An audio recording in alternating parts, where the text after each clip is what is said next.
Bismillahirrahmanirrahim. Apa kabar sahabat literasi? Semoga kita semua selalu berada dalam lindungan Allah Subhanahu wa taala. Khilafah Islamiyah berkuasa kurang lebih 900 tahun lamanya, yang menguasai hampir dari setengah permukaan bumi, mencakup wilayah Asia, Eropa, dan Afrika. Berada pada masa keemasannya di bawah pemerintahan dinasti Abbasiyah, yang menjadi khilafah Islamiyah terlama sepanjang sejarah setelah dinasti Umayyah. Dinasti Abbasiyah berpusat di ibu kota di Baghdad, wilayah Irak. Dengan kemajuan ilmu pengetahuan, teknologi, dan ekonomi yang pesat, menjadi pusat peradaban umat Islam pada saat itu. Namun pada masa keemasannya ini tidak bertahan lama dan menjadi sejarah kelam bagi umat Islam dengan runtuhnya, hancurnya ibu kota Baghdad oleh serangan bangsa Mongol. Pada masa pemerintahan seorang khalifah Al-Mu'tasim Billah, wilayah ibu kota Baghdad mendapat ancaman dari seorang bangsawan Mongol beragama Majusi, panglima yang sangat kejam, keji, dan suka membunuh tanpa belas kasihan, bernama Hulagu Khan. Sepeninggal kakeknya, Raja Mongol, yaitu Genghis Khan, dia ingin melanjutkan perjuangannya untuk menaklukkan wilayah Asia Barat kekuasaan khilafah Islamiyah. Pada waktu yang sama, dinasti Abbasiyah mengalami banyak permasalahan dan melemahnya sistem pemerintahan dengan aksi pemberontakan di berbagai wilayah yang ingin memisahkan diri dari Daulah Abbasiyah seperti Mesir, Syam, Maroko, dan Anatolia. Disebabkan semakin luasnya wilayah kekuasaan dinasti Abbasiyah dari perbatasan Cina sampai wilayah Maghrib Tengah, Afrika Utara, membuat semakin sulitnya pemerintahan ini untuk saling bertukar informasi dan mempererat wilayah kekuasaan.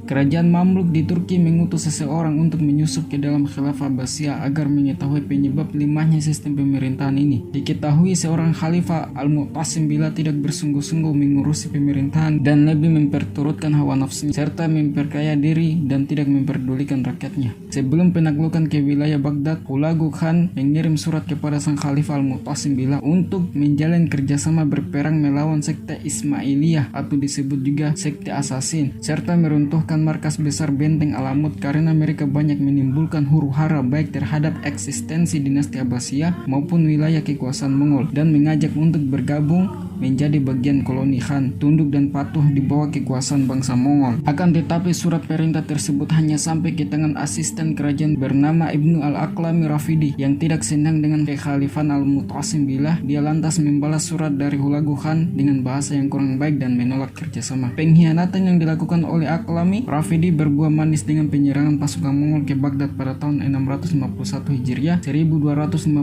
Masehi. Dalam perjalanan menuju kota Baghdad, bangsa Mongol sudah banyak mencaplok wilayah yang dilewatinya dan berhasil meruntuhkan benteng Alamut sekte Ismailiyah dikenal dengan benteng Hasasin, sebuah benteng besar yang terbentang sepanjang pegunungan timur laut Iran dan Afghanistan, serta membantai habis para pengikut Hasasin yang hidup di sana. Wilayah yang mereka lewati menuju Baghdad diantaranya Azerbaijan, Armenia, dan wilayah Al-Jazirah, tempat di mana mereka beristirahat lama untuk menyiapkan kekuatan menggempur kota Baghdad. Di Azerbaijan dan di Armenia mereka menggempur dan membantai penduduknya dengan ganas.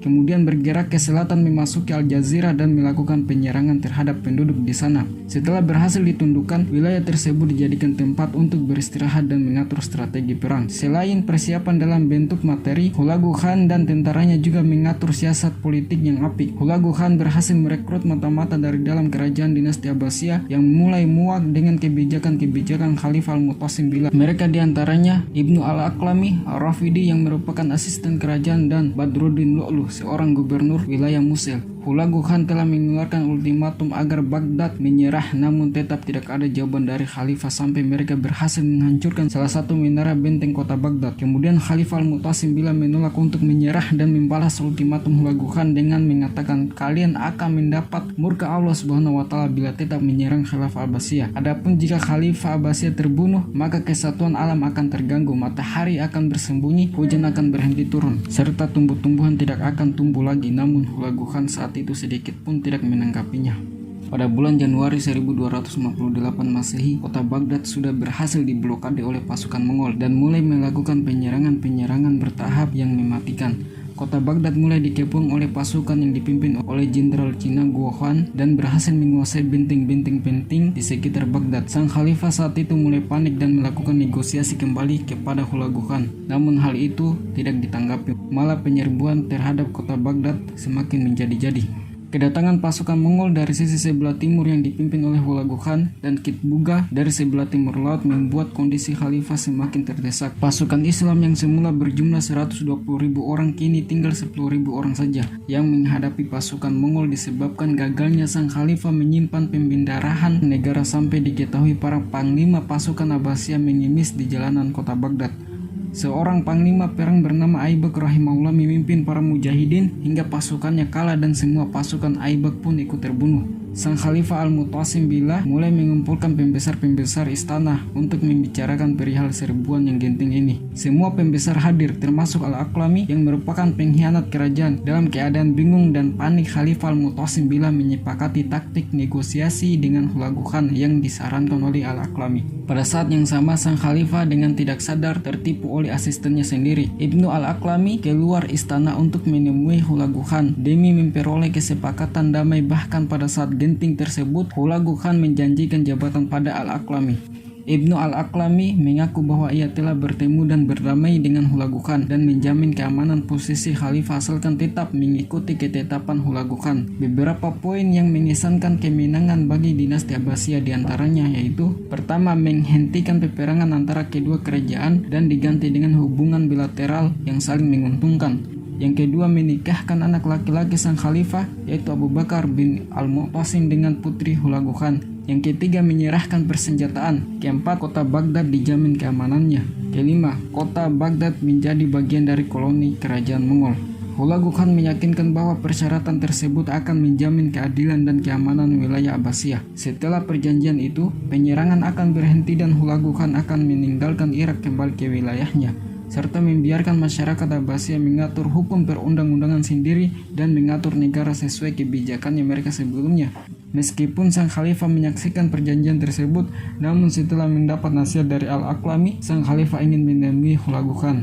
Dengan rasa gembira, akhirnya khalifah setuju untuk keluar istana. Sang khalifah bergegas meninggalkan istana beserta keluarga, termasuk ketiga orang anaknya, yaitu Ahmad Abul Abbas, Abdurrahman Abu Al-Fadail, dan Mubarak Abu Al-Manaqib. Para ulama dan para pembesar istana berjumlah 700 orang dengan membawa emas, permata, dan mutiara sebagai hadiah yang akan dipersembahkan kepada Hulagu Khan. Hulagu Khan menolak dan membiarkan khalifah masuk dalam istana, sedangkan para pembesar dan ulama dibiarkan di luar untuk kemudian semuanya dibantai dengan kejam. Bahkan ketiga anaknya pun ikut terbunuh persis di hadapannya.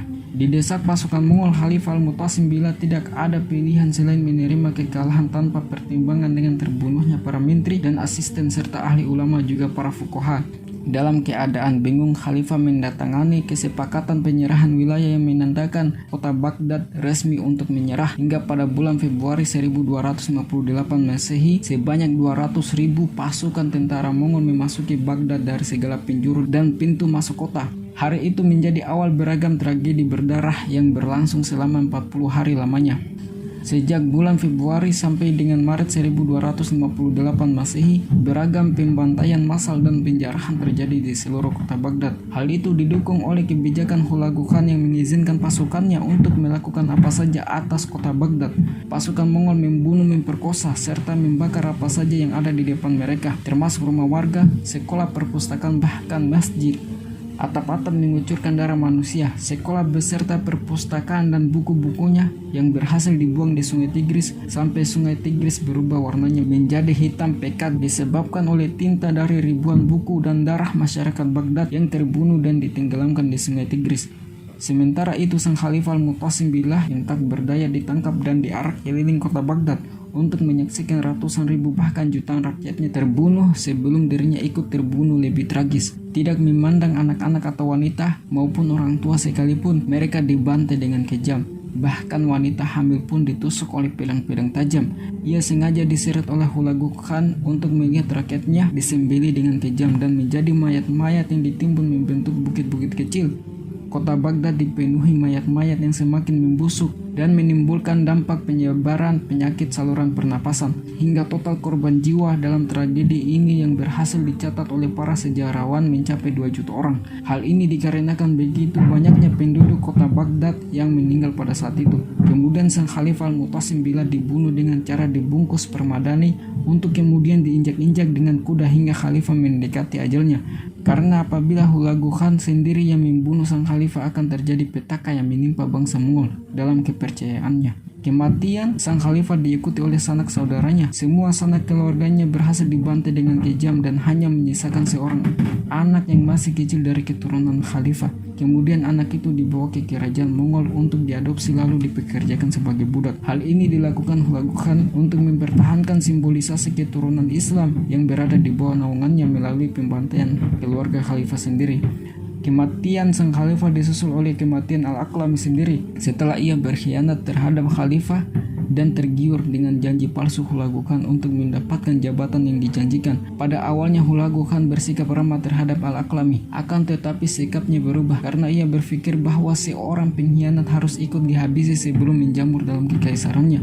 Sebelum dibunuh, asisten Al-Aqlami dinista Hulagu Khan dengan perkataan yang diucapkannya, yaitu kamu pantas mendapatkan hukuman yang berat karena berkhianat kepada orang yang telah memberimu kedudukan istimewa. Setelah kematian Al-Aqlami, asisten terakhir Abbasiyah yang dibunuh oleh pasukan Hulagu Khan, terlihat kehancuran Baghdad yang meninggalkan kegentiran hati bagi siapa saja yang melihatnya. Jalan dan pari-pari dipenuhi mayat dengan para tentara yang disibukkan dengan pemenggalan kepala-kepala korban. Asap masih menggempul dari puing-puing bangunan yang terbakar. Kepala-kepala itu dikelompokkan sesuai dengan kelompok anak-anak, orang muda maupun orang dewasa. Setelah pembantaian tragis itu selesai, bangsa Mongol bergegas pergi meninggalkan kota Baghdad. Setelah berhasil merampas dan menghancurkan kota Baghdad serta membantai kejam semua penduduknya, mereka pergi kembali ke wilayahnya tanpa sedikit ada rasa sesal atas semua kekejaman yang mereka tumpahkan terhadap umat muslim saat itu. Mereka menari dan bernyanyi di atas kuda dengan bahasa mereka sendiri sambil tertawa terbahak-bahak. Mereka menumpahkan rasa senang mereka atas keberhasilannya mengangkut berkilo-kilo emas, mutiara, intan, dan berlian serta uang dinar. Jumlah itu ditambah barang-barang berharga dari istana Khalifah yang kemudian diangkut dengan kereta kuda menuju istana Mongol. Tragedi kehancuran kota Baghdad di tahun 1258 Masehi telah membuat Baghdad jatuh dan tidak bisa untuk bangkit lagi. Selang beberapa minggu setelah penghancuran Baghdad, orang-orang Baghdad yang berhasil bersembunyi di gua-gua, lorong-lorong, lubang bawah tanah dan tempat-tempat aman lainnya bermunculan dengan rasa trauma yang mendalam. Seorang ibu tak kenal lagi anaknya, bahkan seorang anak tak mengenal lagi orang tuanya. Semua serba asing dan menyisakan kenangan pahit hingga munculnya usaha pihak Mongol untuk berdamai. Setelah mereka puas dan merasa berhasil menaklukkan Islam, barulah mereka menyerukan perdamaian. Seruan damai tersebut merupakan sebuah taktik politik yang dibangun untuk menguatkan pemerintahannya di Baghdad. Dengan kondisi politik yang tidak stabil, umat Islam di wilayah ini diperintah oleh bangsa Mongol yang tidak berperadaban menguatkan kekuasaan kota ini dengan berupaya mencaplok wilayah-wilayah di sekitarnya seperti Edessa, Nasibi, dan Harat. Setelah itu barulah mereka bergegas meninggalkan Baghdad untuk menaklukkan Mesir dan Syria. Seorang penyair yang sempat hidup di masa itu bernama Saidi, ia menyaksikan hal tersebut di kota Siraj setelah berhasil menyelamatkan diri. Dalam syairnya ia mengungkapkan tragedi pembantaian dalam sebuah syair. Maka langit pun mencurahkan hujan lebat, darah ke atas bumi, dan kebinasaan menyapu bersih kerajaan Al-Mu'tasim, khalifahnya orang mukmin. Ya Muhammad, apabila hari pengadilan datang, angkatlah kepala Tuhan dan lihat kesengsaraan umatmu ini. Wallahu a'lam bishawab.